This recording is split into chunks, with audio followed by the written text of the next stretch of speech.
حضرت ابو ہریرہ رضی اللہ تعالیٰ عنہ سے روایت ہے کہ ایک عورت یا مرد مسجد میں جھاڑو دیا کرتا تھا۔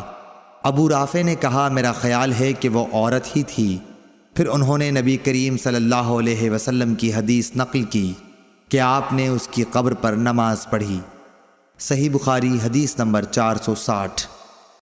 حضرت ابو ہریرہ رضی اللہ تعالیٰ عنہ سے روایت ہے نبی کریم صلی اللہ علیہ وسلم نے فرمایا کہ گزشتہ رات ایک سرکش جن اچانک میرے پاس آیا، یا اسی طرح کی کوئی بات آپ نے فرمائی۔